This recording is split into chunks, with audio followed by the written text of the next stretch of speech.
Assalamualaikum warahmatullahi wabarakatuh. Apa kabar teman-teman? Nah, jadi hari ini kita sharing lagi mengenai pakan ayam.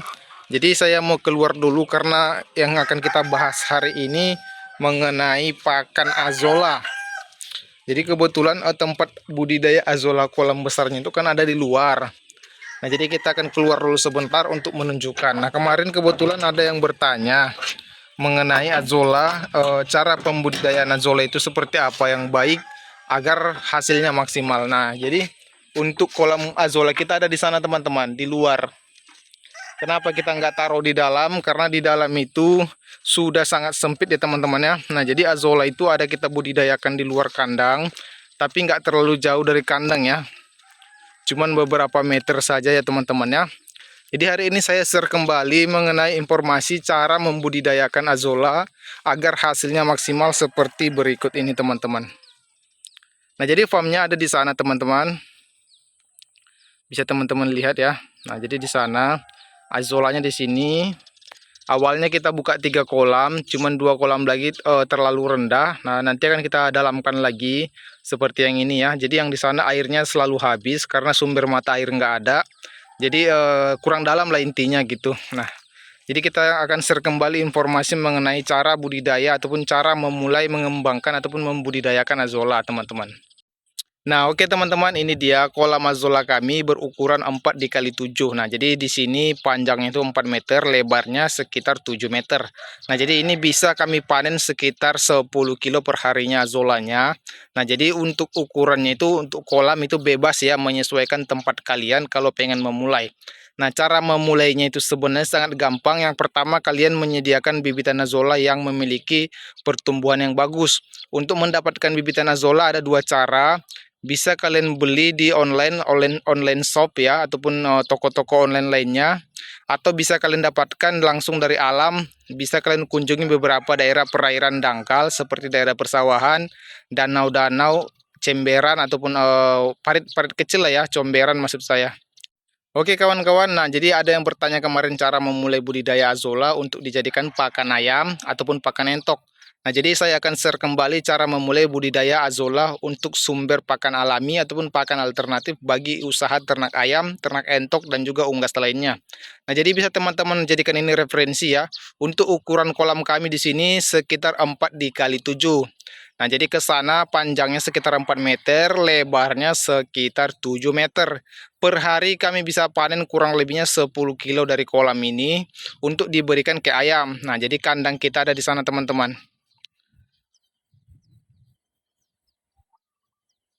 Nah, jadi posisi kolam ini di luar. Kenapa di luar? Karena di dalam sudah sangat sempit, tidak ada ruang lagi. Nah, jadi cara memulai budidaya azolla itu sangat gampang. Yang pertama, teman-teman tentunya sudah menyiapkan kolam. Kolam itu ukurannya menyesuaikan. Yang paling penting itu adalah kedalaman. Jika teman-teman menggunakan kolam seperti ini, contohnya ya, kolam tanah lah bahasanya kolam tanah. Langsung kita gali dan langsung kita buat di tanah itu, kedalamannya itu minimalnya ya, minimalnya sekitar 70 cm, maksimalnya 1 meter ya. 1 meter sudah maksimal, jangan terlalu dalam.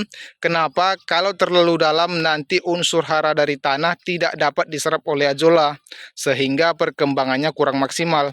Kalau unsur hara dari tanah tidak dapat, azolla tidak dapat berkembang dengan baik, tentunya akan merugikan kita karena pertumbuhannya tidak baik.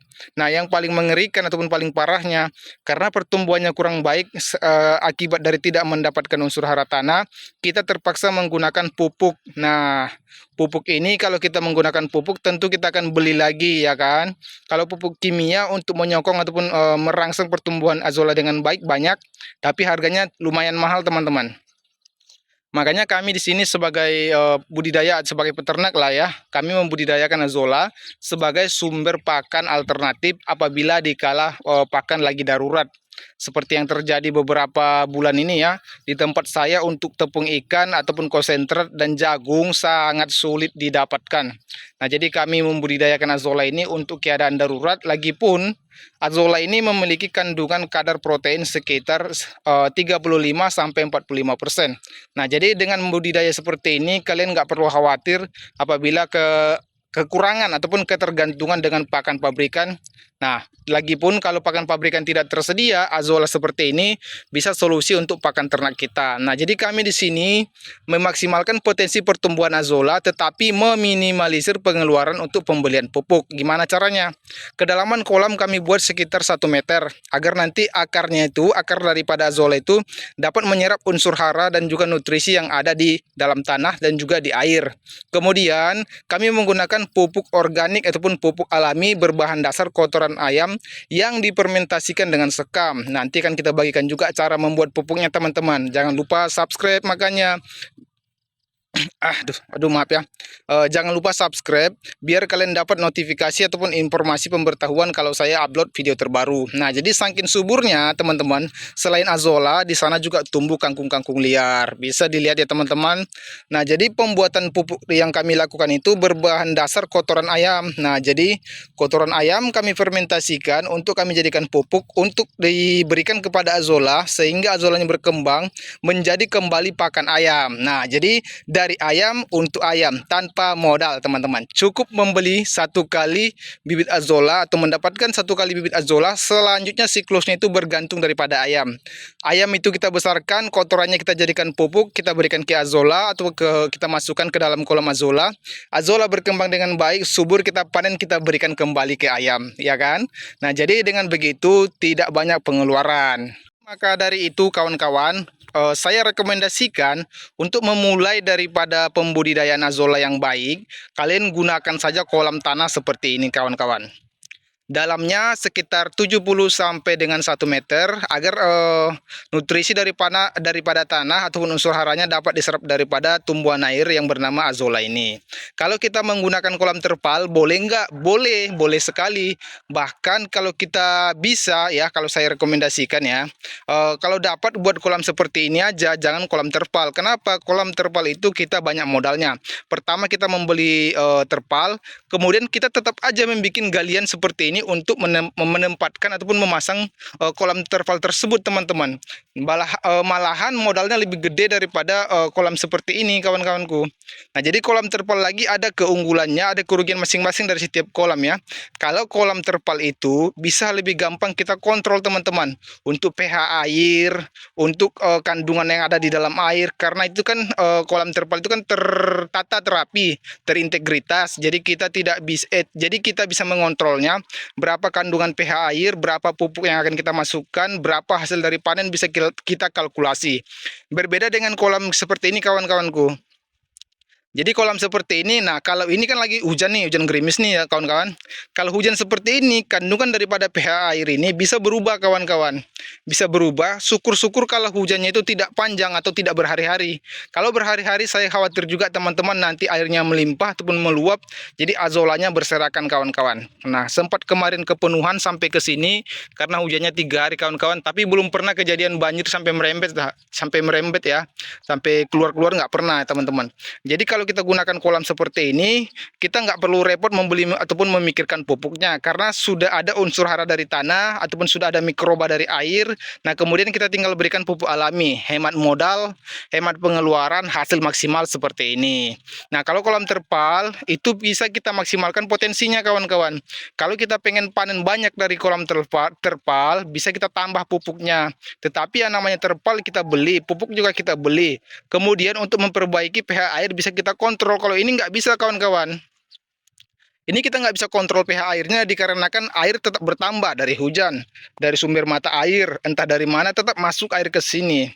Nah, jadi ini walaupun kita nggak bisa kontrol pH-nya, tapi nutrisinya tetap terjaga karena itu langsung berdekatan dengan tanah azollanya kawan-kawan. Jadi azollanya bisa menyerap protein ataupun unsur hara dari tanah dan juga air. Kita cukup tambahkan pupuk.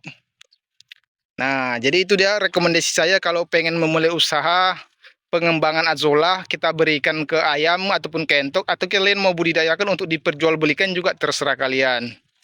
Nah, jadi teman-teman, azolla itu memiliki siklus pertumbuhan yang sangat cepat.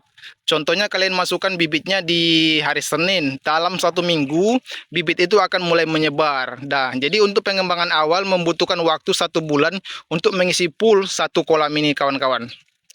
Jadi di awal-awal itu kami tidak memberikan langsung pupuk ke dalam azolla, jadi kami biarkan dulu dia alami. Masukkan bibit, biarkan dia alami 1 bulan, baru kami tambahkan pupuk untuk memaksimalkan potensinya. Nah, jadi siklus pertumbuhan azolla itu, kalau sudah kalian bibitkan, dalam sebulan sudah banyak azolanya, kalian panen setiap hari pun sudah bisa kawan-kawan. Tergantung banyaknya ayam yang kalian budidayakan. Nah, bisa kalian lihat farm di sana, farm kami. Kami memelihara ribuan ayam kampung ya. Jadi nggak ada campuran apapun, ayam kampung. Nah, jadi pakan ini sudah sering saya panen. Bahkan di video-video saya juga banyak ya saya jelaskan mengenai ini. Nah, untuk komposisinya juga sudah ada saya bagikan. Tinggal kalian tonton aja videonya, dicari ya kawan-kawan. Nah, jadi kawan-kawan, untuk memulai usaha budidaya azolla itu rekomendasi saya kolam tanah, hemat modal, kemudian hasil maksimal. Kalian nggak perlu pusing mikirin pH air, kebersihan air, nutrisi air, nggak perlu pusing kawan-kawan. Yang penting dia jangan terlalu dalam, pupuk-pupuk kandang. Nah, jadi hasilnya maksimal ini. Nah, jadi kawan-kawan, azolla itu juga memiliki ciri-ciri yang bagus kawan-kawan. Nah, jadi azolla yang bagus itu biasanya daunnya lebar seperti ini. Nah, bisa dilihat.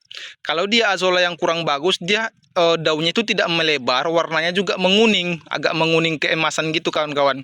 Nah, kalau menguning keemasan seperti itu, bisa jadi azolla ini kekurangan protein ataupun terlalu dalam jarak antara tanah dan bagian akar azolla, sehingga azolla tidak dapat menyerap nutrisi ataupun unsur hara yang ada di tanah. Nah, jadi untuk tanaman air ataupun tanaman darat yang namanya tanah menjadi salah satu sumber protein bagi mereka ataupun bagi tanaman kawan-kawan. Nah, jadi itulah yang bisa saya bagikan dulu untuk teman-teman yang pengen memulai tipsnya ya, tips membudidayakan azolla. Semoga bermanfaat. Terima kasih sudah menonton. Saya Dain undur diri. Assalamualaikum warahmatullahi wabarakatuh.